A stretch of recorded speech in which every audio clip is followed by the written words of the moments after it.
Время новостей на канале Абаза. В студии Марина Будба. Здравствуйте. Сегодня в выпуске.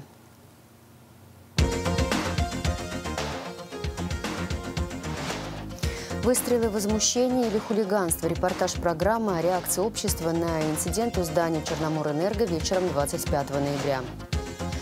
В этом году международная в Аку состоялась, посвященная Конституции Абхазии, ежегодная научно-практическая юридическая конференция. Под флагом своей страны абхазский спортсмен Эльбер Бзагу одержал вторую победу в профессиональной карьере.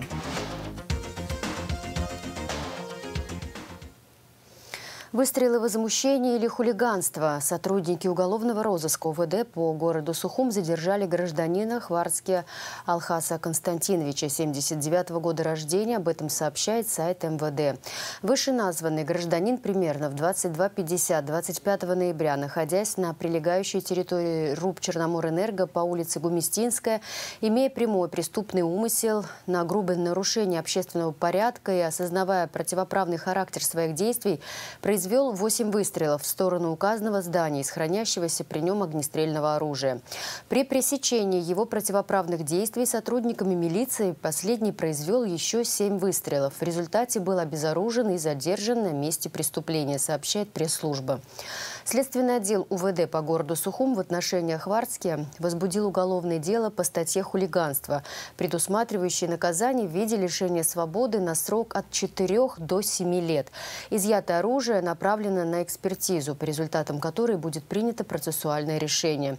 Наши корреспонденты изучили общественное мнение вокруг данного инцидента и попытались понять, что влияет на его формирование. Слово Элеоноре Гилаян. Информацию о стрельбе у главного офиса Черноморэнерго в стране озвучила официально вечером 27 ноября пресс-служба МВД. До этого в сети лишь упоминали о подобном инциденте, но не раскрывая ни его деталей, ни личности стрелявшего. Комментарии под постами с информацией о задержании гражданина Хварцке переваливали за 100. И, что характерно, большое количество пользователей поддержало подобное поведение соотечественника. Нервы не выдержали. Жаль бедного. Конечно, стрелять не надо было. Вот вам, уважаемые депутаты, результат ваших стрельб. А плохой пример заразителен. Он решил, если депутатам-законописцам можно, а мне почему нет? Очень интересно. О законе вспоминают тогда, когда нарушает обычный простой житель. А при безалаберном отключении о законе и речи нет. Почему не могут понять, что мы вообще можем остаться без света? Большая нагрузка идет. Чуть нужно головой думать. Я тоже хочу свет, но не хожу, не стреляю, вхожу в положение. У каждого третьего теплые полы, кондиционеры у всех, печки. О майнингах вообще молчу. Так что терпите. Мы не были готовы просто. Раньше нужно было думать об этом, не сегодня. Его за что посадили? Надо сажать виновных, что мы живем в таких условиях, по полдня без воды и света. По-вашему, это не преступление держать народ в таких условиях? Кто несет ответственность за народ? По словам психолога, общественного деятеля Арды Иналыпа, проблематика поддержки подобного рода поступкам общества многоуровневая. Первой и фактически основной причиной специалист называет общую криминализацию. Почему вот происходит это распространение каких-то криминальных ценностей, нравов, понятий и так далее? Ну, понятно, что после войны там были процессы, которые этому способствовали. И вообще довольно мирно уживалось наши власти с криминальным сообществом. А один из факторов распространения криминальных ценностей и норм – это длительное существование преступных группировок в стране. Если длительно существует, неизбежно влияет на общество, на язык даже, который мы говорим. Вот если мы посмотрим, сколько уже таких понятий криминальных вошло в нашу речь, мы поймем, что вместе с этими словами и на самом деле понятия и нормы какие-то тоже входят. А вообще-то вот эти криминальные ценности, кем они формируются? Рецидивистами, потому что люди, которые формируют эти понятия, неоднократно сидевшие, так сказать, в тюрьмах. Вторым фактором, влияющим на формирование подобного мнения в обществе, становится слабость и коррумпированность правоохранительных органов. Но сейчас я вижу желание как-то изменить ситуацию, но это невозможно делать наскоком, это не происходит в один день. Но с другой стороны, я понимаю, что вот это долгое, довольно мирное сосуществование, мы ведь знаем о группировках, которые занимались похищениями, рэкетом десятилетиями. Они довольно, так сказать, свободно и легко себя чувствуют в нашей стране. Понятно, что какие-то попытки их потревожить вызовут просто войну не на жизнь, а на смерть. И здесь есть такой известный феномен, когда вот при существовании таких преступных группировок в стране любой протест, он переходит, они начинают как бы влиять на этот протест и часто, так сказать, в свою пользу распределяют, переводят вот это возмущение людей. Люди, долгими часами или даже сутками остающиеся без электричества и воды, в данный момент в своем большинстве первоначально несут свой гнев в соцсети. Так поступила и жительница Сухума Астанда Гидзба, у которой воды на момент написания этого поста не было 8 суток. Сегодня 9-й. Как удалось выяснить жителям, воды у них так долго нет, потому что недостаточно напряжения. Арта Иналапа напоминает, что любые эмоциональные проявления не решают проблему глобально. Решить ее может только профессионально разработанная программа по выходу из энергокризиса. Я, например, не могу слышать, как наши власти, начиная от президента, говорят, что у нас не платят по 40 копеек. Но это значит, мы не можем даже вот эту проблему решить. Потому что мы знаем, что самые неимущие, пенсионеры в частности, они все платят.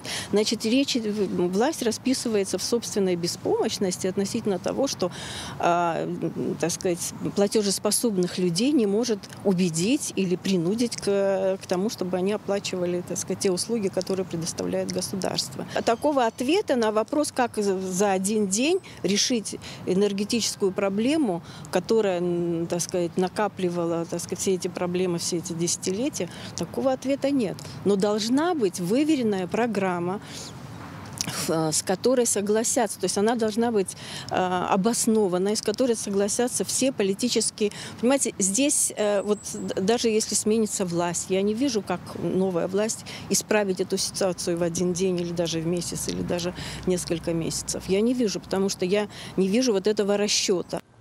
Расчета и плана, очевидно, не видят и многочисленные недовольные ситуацией с электричеством и водоснабжением жители страны. Об этом они пишут, говорят и, к сожалению, даже стреляют.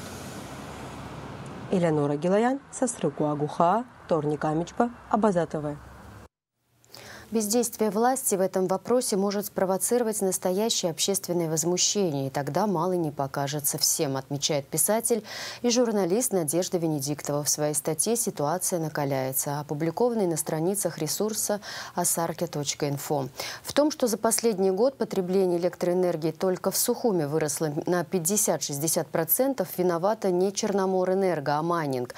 Опять же, понятно желание заработать деньги, но если в чрезвычайной ситуации вы продолжаете майнить, это уже бесстыдство и наплевательство на всех остальных. И с этим должна разбираться власть, в том числе и правоохранительные органы. Это их прямая обязанность. Обнаружить крупную майнинговую ферму не проблема, но, видимо, есть неприкосновенные криптофермы, раз их не трогают, подчеркивает Надежда Венедиктова. Еще одна информация правоохранителей. Задержан гражданин Гарри Авицба, разыскиваемый с июля. В результате проведения оперативно-розыскных мероприятий в городе Сухум по улице Сахарова сотрудниками Управления уголовного розыска МВД совместно с сотрудниками уголовного розыска ОВД по Сухумскому району задержан гражданин Авицба Гарри Хиударович, 76 года рождения, разыскиваемый с 20 июля 2021 года. По уголовному делу, возбужденному по части 1 статьи 217 УК Республики Абхазия, отмечается в сообщении пресс-службы МВД. Последний водворен в ВВС МВД. Внешняя политика. Министр иностранных дел Инал Ардзинба провел встречу с главами представительств международных организаций. Он отметил, что деятельность, проводимая международными НПО в республике, имеет большое значение для нашего государства. Это важная работа по поддержке чувствительных категорий населения нашей страны. Мы эту работу очень ценим и будем ее всячески поддерживать. Многие из вас работают в Абхазии еще со времен окончания Отечественной войны народа Абхазии. Именно в те времена возникли серьезные потребности у наших людей. Они возникли не на пустом месте, а в результате агрессии Грузии. Та работа, которую выполняли такие организации, как Международный комитет Красного Креста, очень важна для наших людей, сказала Арзенба. Министр отметил первостепенную роль МИД Абхазии как координирующего органа деятельности, проводимой организациями на территории республики, и предположительно взаимодействовать в этом ключе. Также Арзенба выразил надежду на тесное сотрудничество с международными НПО в рамках помощи молодежи Абхазии. Министр заявил, что МИД Абхазии будет оказывать максимальную поддержку деятельности организаций. Представители международных НПО подтвердили готовность к дальнейшему тесному сотрудничеству. От внешней политики к внутренней. Партии Амцахара и Айтайра обратились к спикеру Народного собрания Валерию Кварчи в связи с превращением высшего законодательного органа страны, цитата, в площадку для политических разборок. В нарушении регламента, а именно без проведения голосования, где необходимо большинство голосов от присутствующего количества депутатов, дают право нахождения на сессии и право выступления по первому желанию представителей оппозиции. Каждый раз это превращается в скандальное зрелище, за которым через интернет наблюдает весь мир. Нам не надо объяснять, что законодательная ветвь власти вправе рассматривать любые вопросы жизни государства. Это право никто не оспаривает. Но мы категорически возражаем против того, чтобы парламент превращался в политический балаган. Не для того мы все отстаивали Отечество в войне с Грузией. Мы все боролись за свободу и независимость, чтобы построить правовое цивилизованное абхазское государство для всех его граждан, а не для политически объединенных и финансово заинтересованных группировок, говорится в обращении. Обращаемся к вам с требованием незамедлительно пресечь подобные события в парламенте или, если вы не в состоянии это сделать, по разным субъективным причинам сложить с себя полномочия спикера парламента, говорится в обращении. Документ подписали председатель партии Амцахара Лёсик Цугба и председатель Айтара Леонид Лакербая.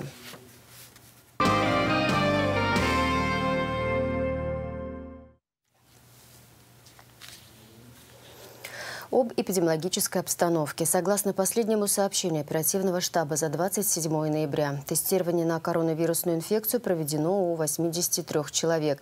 Диагноз подтвержден у 52 из них, сообщает оперативный штаб по защите населения от коронавирусной инфекции. В российском военном госпитале скончались женщины 55 и 49 годов рождения. Общее число выявленных заболевших составляет 34 652 человека. Зарегистрировано 524 летальных случая. Выздоровели 28 688 человек. С августа текущего года около 2000 жителей Абхазии обратились за медицинской помощью к военным медикам мобильного многопрофильного госпиталя, развернутого в Сухуми, сообщает пресс-служба ЮВО. Персонал военного госпиталя на 100% состоит из специалистов Южного военного округа. Амбулаторное лечение прошли 1058 человек, госпитализированы в отделении реанимации 95 граждан, вылечены 535 человек. Также за отчетный период в мобильных лабораториях полевого госпиталя проведено более 10,5 тысяч различных лабораторно-диагностических исследований.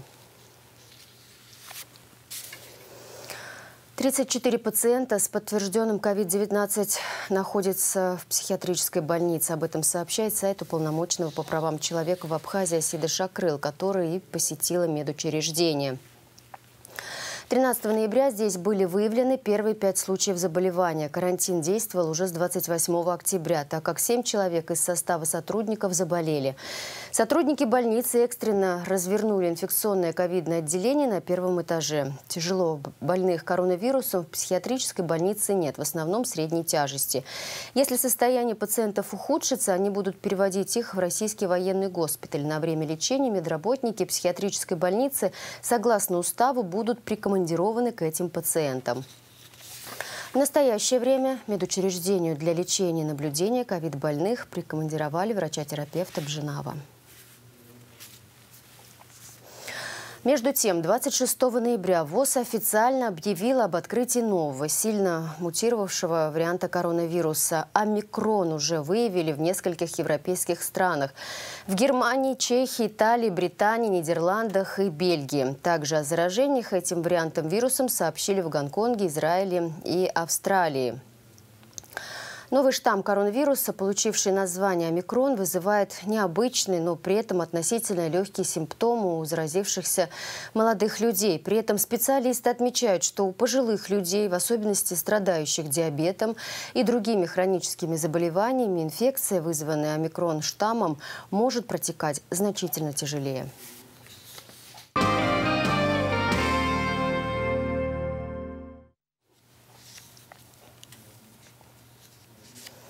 В этом году международная в АГУ состоялась посвященная Конституции Абхазии ежегодной научно-практической юридической конференции. Участие в ней приняли юристы, педагоги Российского университета дружбы народов. Среди докладчиков руководство Конституционного суда Республики Абхазия, сотрудники и студенты нашего госуниверситета. Организатором мероприятия стал юридический факультет. О работе конференции расскажет Илана Казанба.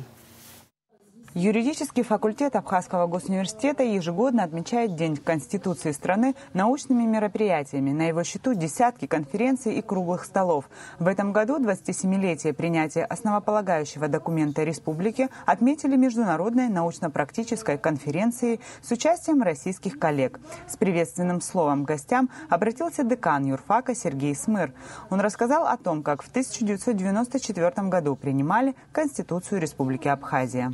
В очень тяжелое время готовилась эта Конституция. Так стало, что именно 26 ноября 1994 года и политические условия были для того, чтобы эта Конституция была принята. Я сторонник того, что эта Конституция, она как символ государственности должна оставаться, а все остальные реформы, которые мы предполагаем, есть у нас конституционные законы, есть обыкновенные законы, и все это должно работать, как вы сегодня сказали, во благо народа, а не во благо неких чиновников, которые приходят от случая к случаю к управлению, забывая о своем народе. Темой первого доклада, открывшего практическую часть работы, стала роль и значение Конституционного суда в правовой системе государства. Его представила председатель Конституционного суда страны Людмила Ходжашвили, по совместительству заведующая кафедрой гражданского права и процесса АГУ. Наш народ долго и упорно боролся за свое право жить и развиваться в свободной, демократической, экономически процветающей стране. И за это право погибли лучшие сыновья и дочери нашей Родины. Принятие ныне действующей Конституции в ноябре 1994 года явилось логическим завершением этой борьбы и обеспечило правовое оформление современного абхазского государства.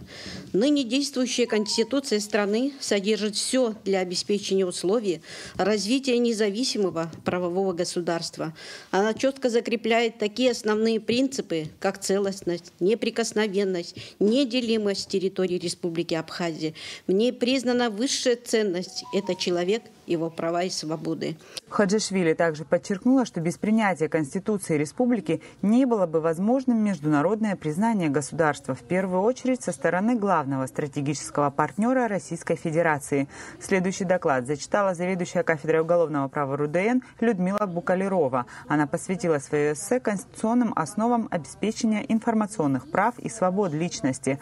Кандидат юридических наук рассказала, что сегодня на российскую молодежь и детей сильное влияние оказывают западные источники информации, чьи сайты все активнее просматриваются и изучаются подрастающим поколением. В условиях цифровой трансформации вот как раз эти информационные ресурсы, как мы с вами говорили, оттягивают общество от государственной власти. Потому что на уровне общение, которое мы ведем в сети, в основном она негативная, как мы с вами понимаем. И что бы мы не предпринимали, WhatsApp, Телеграмы, Одноклассники, Фейсбуки, там идет речь в основном в ругательном контексте Конституции, правовых законов различных, политики государства. И это очень плохо. Если раньше у нас средства массовой информации полностью контролировались, да, государством, вот сейчас это может привести к крайне негативным последствиям. Коллега Букалеровой, декан юрфака РУДН Иван Иванников, говорил об уникальности государственно-правовых ценностей Конституции Абхазии. Он отметил, что политическое признание нашей страны – это логический процесс. И этот суверенитет, он здесь продиктован, как говорится, желанием народа. Это не тот суверенитет, который кому-то пожелала дать сверхдержава, имеется в виду Соединенные Штаты Америки, когда признали Косово и разрушили Югославию. Это два разных варианта. Но, конечно, соотношение политических сил в мире по сравнению с теми, которые были в бытность существования СССР, изменились. Но, тем не менее, то, что признание уже есть, хотя бы не такое мощное, как признали Косово, там признали все сателлиты Соединенных Штатов Америки и Соединенного Королевства Великобритании, но все равно шаг к этому положен. Когда-то все равно социальная справедливость восторжествует. Студентка 4-го курса юрфака АГУ Ялса Миканба рассказала о работе Института уполномоченного по правам человека. Юрист отметила, что за последние годы количество обращений к омбудсмену по поводу нарушения прав граждан в разных областях увеличилось.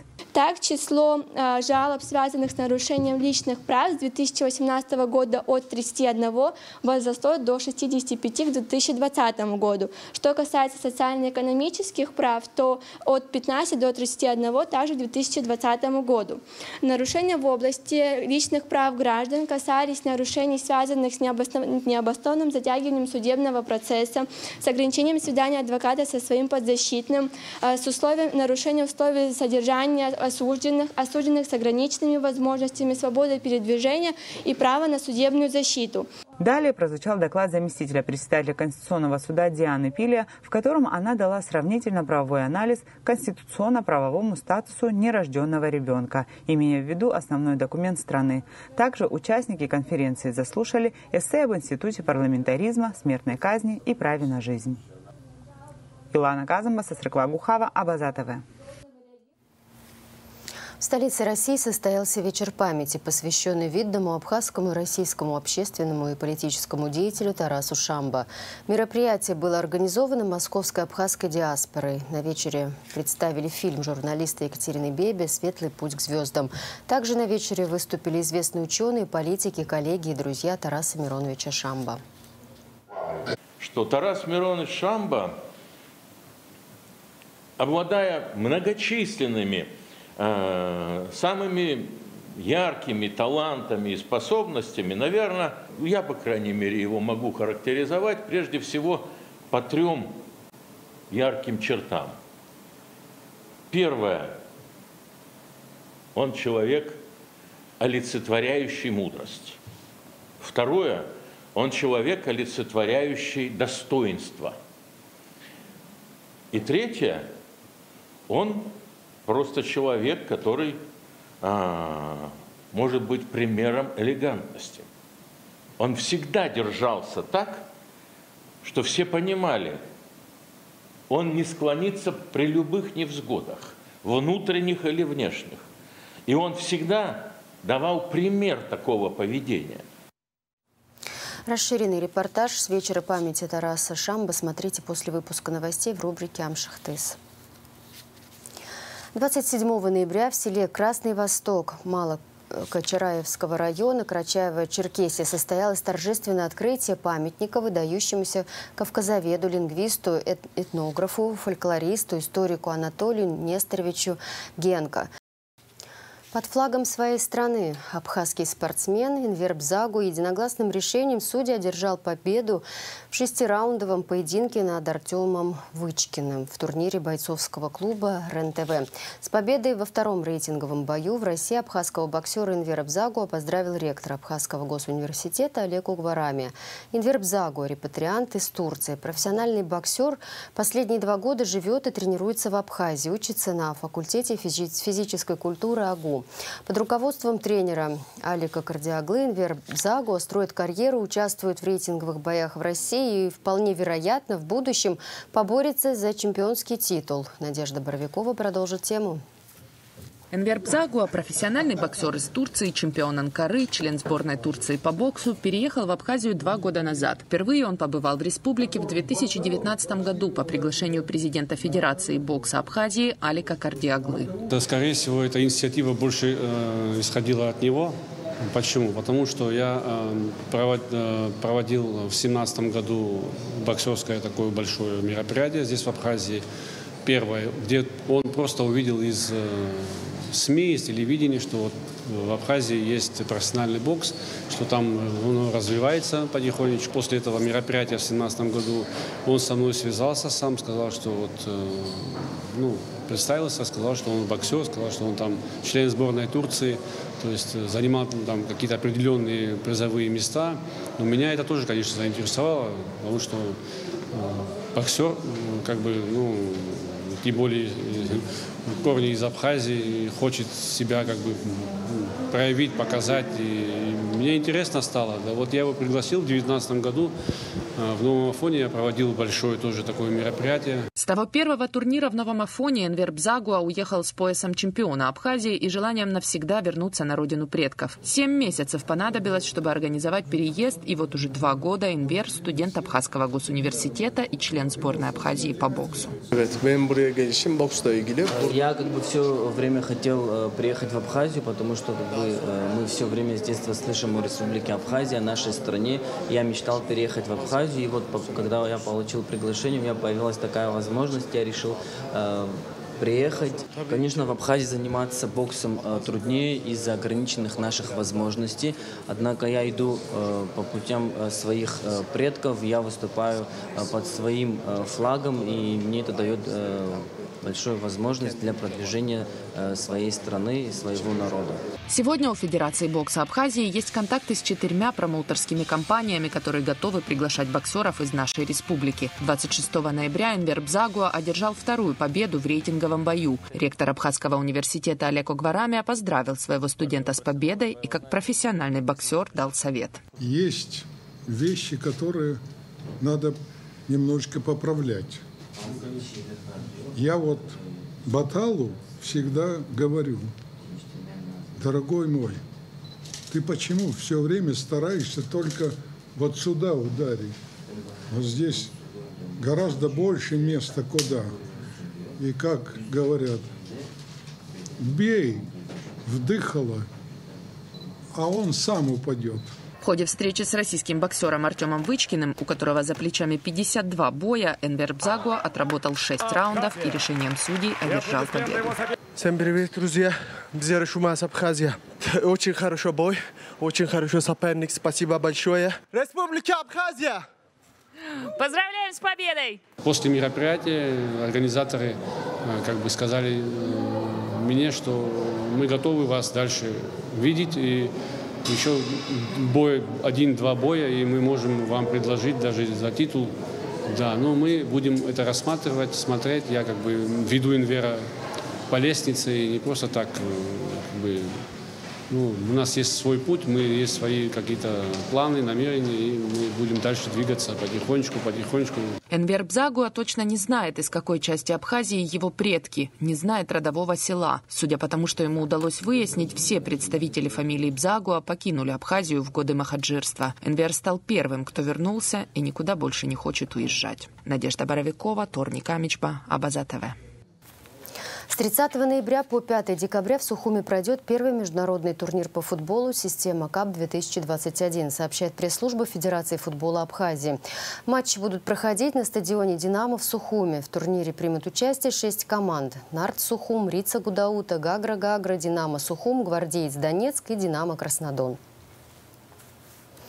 Ричи Сеченава стал победителем первенства Калининградской области по вольной борьбе среди юниоров до 21 года, сообщает пресс-служба Госкомитета по делам молодежи и спорту.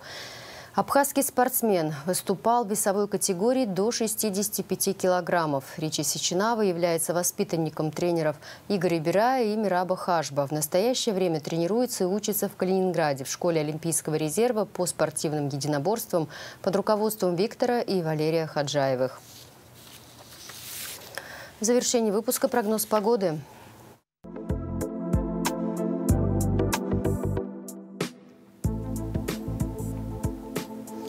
Во вторник, 30 ноября, в Абхазии ожидается облачная погода. Умеренный дождь, переходящий в сильный дождь. Возможно, гроза. В предгорьях и горах дождь со снегом, снег. Температура воздуха ночью 16, днем до плюс 17. Температура морской воды 14 градусов.